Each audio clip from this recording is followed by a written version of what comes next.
Check out this stretcher that I just picked up. The guy says it's like from the 60s. See how it's all wood? And it's got metal trim all the way around it. They made these later out of steel. You know, the steel boxes. This is a junior power stretcher by Roberts. And I've seen the senior stretchers in boxes like this before, but I've never seen a junior like this. And the wood's not the best wood in the world, but it's all put together with nails, you know. And look at the back here. It's got the helpful hints on the use of your Roberts power stretcher. It's pretty cool, huh?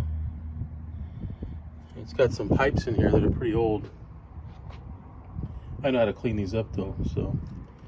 What I usually do is if I can't get these cleaned up, I'll just put some new ones in here, but for the sake of the antique, I'd probably just try to use those. I got two other junior power stretchers right here that I picked up also. So I might be able to use some parts from there. Main thing I want to do though is I want to preserve the box.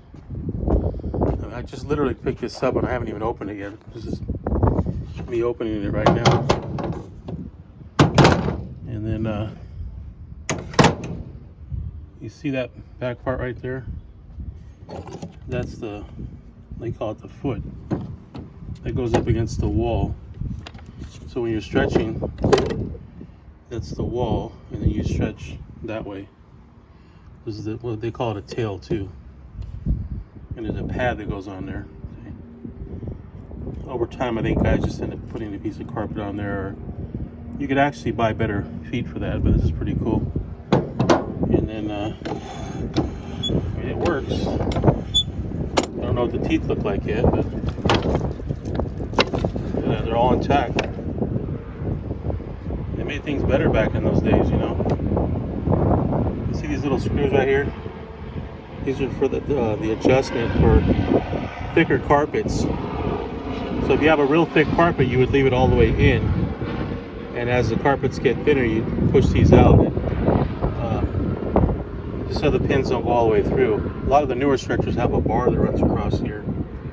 You adjust it like that. But it just needs to be cleaned up. I mean, this right here, I got a way of fixing those. I just bend that back and then I'll put like a screw here and a screw there to keep it from peeling anymore. A little crack right there on the top, but I can epoxy that. This thing's a little beat up. And the cotton head, I mean, a lot of guys don't use the cotton heads. I guess they did back then. They're probably good for like wool and stuff like that. This thing's kind of beat up, see the cotton head? I don't actually use it. You know, the stretchers they have nowadays, they're a little more friendly. But I do have another cotton head that I can put in there. I wonder if we could maybe take this off. I don't know. Not really sure how that works. These are different sizes too, see? Actually, no, I guess they're the same. I wonder if you could use this wood right here or this right here. It'd be probably a lot of work to take it off, but probably wouldn't even be worth it. Look how old the wood is, though. I'll clean that up and figure out a way to preserve it. You know, I could probably glue this back together right here. These are just like little tabs they use for furniture. For the legs, they just pop in. And that's what keeps the pipes from rolling around. Okay, so I got this thing all cleared out. I went ahead and vacuumed it pretty good.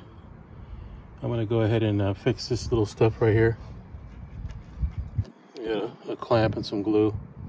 And then some of these were a little bit loose right here.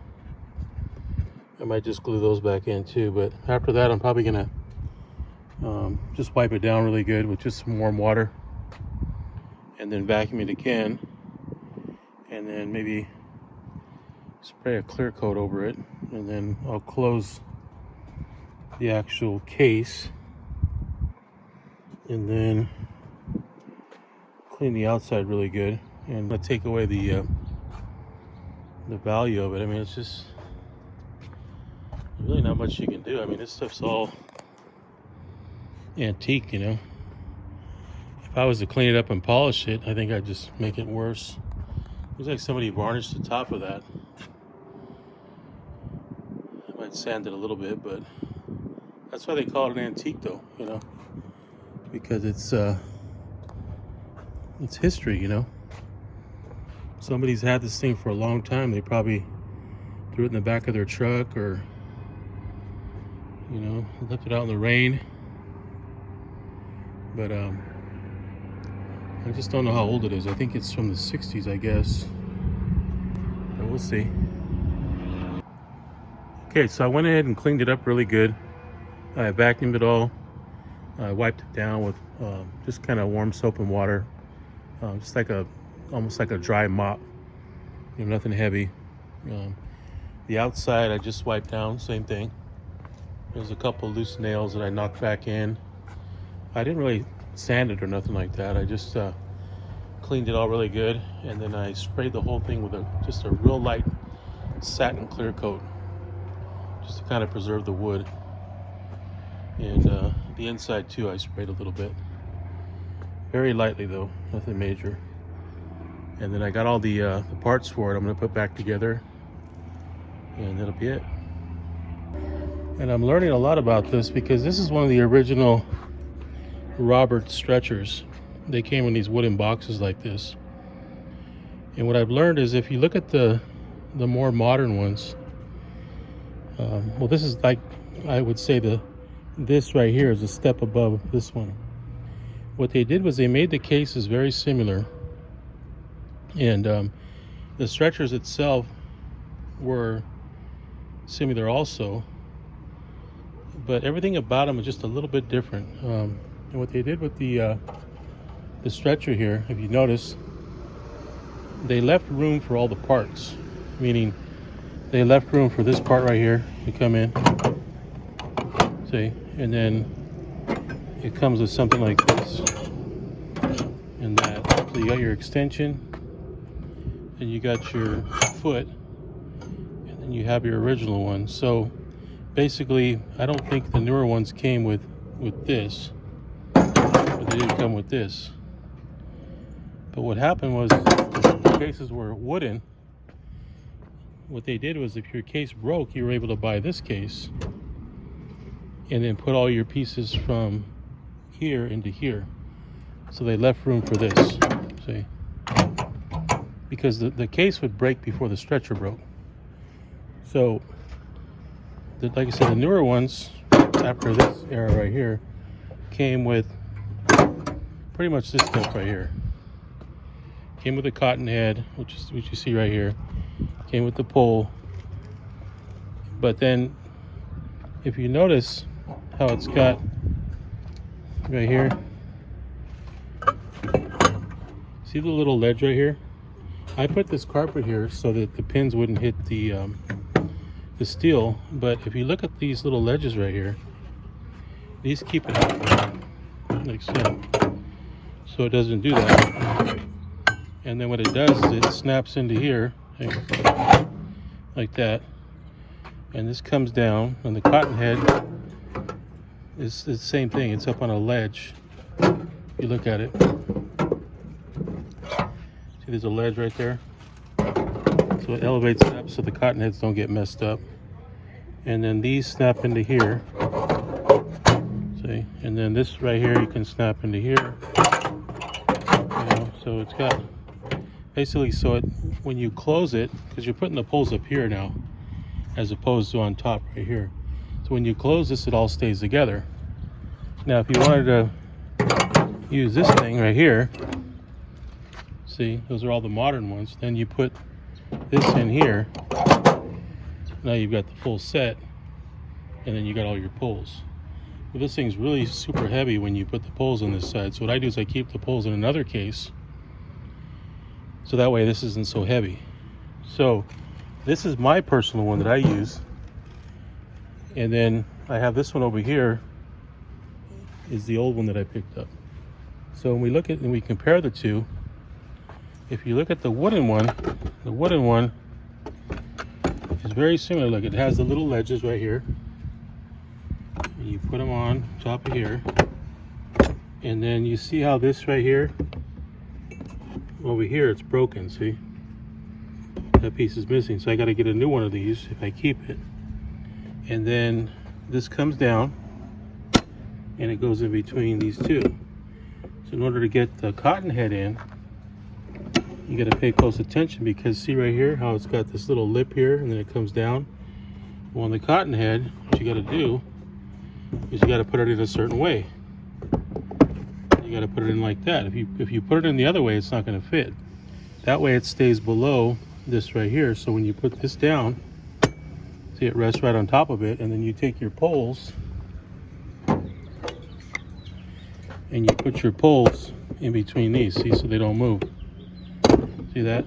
It keeps them from moving. So when you close this, it all becomes one piece, which is very heavy also. And then on the other note, in regards to this thing snaps into here. See, and then I think some of them might have came with this little pole, or maybe you could have bought that separately, but it doesn't have a place for it. But you know, this is also a place too where you can put your, like a kicker or all kinds of other stuff too. You can even stick stuff under here, right? So this right here would carry a lot of tools. But this is the one that I took and cleaned up. See, it's all antique. And what's really cool about this thing, let me put this over here. This thing right here, if you look at it, you see the number 8919. And if you look over here, same number, 8919. And I don't know if that's a serial number or if it's the run number, but this one over here doesn't have that, which leads me to believe that this case and this stretcher were original. So like I said, if you wanted to just buy a new case, which you can, you could take your old stretcher and put it in the new case if this case broke. See, so that then from here they went to the plastic cases, and in the plastic cases, when you open up your stretcher and take it out and you try to put it back in, you got to know where everything goes, otherwise it's not going to fit. It's the same thing here. The only difference on this one is you can flip this cotton in either way. This one you have to put it in a certain way.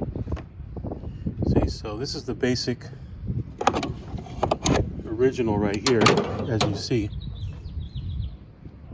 That's your foot. That's your original. See that? And then you got the cotton head here.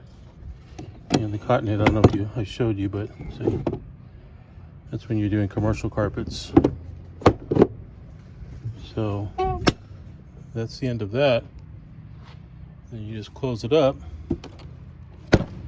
lock it, and then you take it to your job. Now if the poles are in here, it'd be very heavy. So on this particular thing, if I had this for my own personal use, I would do the same thing. I wouldn't put the poles in there. But you can put them in there, as well as a kicker and whatnot. And this one right here, I'd say a complete set would be like that. And if you didn't have this piece originally, then that's not where it'd go. But it looks to me like you could probably put a kicker in here, see, with the pad down there and this over here. So either way, these were the next step up from that over here. And then they went to the plastic cases. Those you see, like in the newer, in the stores and stuff, they have wheels on them now and all that. But that's pretty much it for what I've learned, just as far as getting this stretcher. And the one thing I just don't know about is that number right there.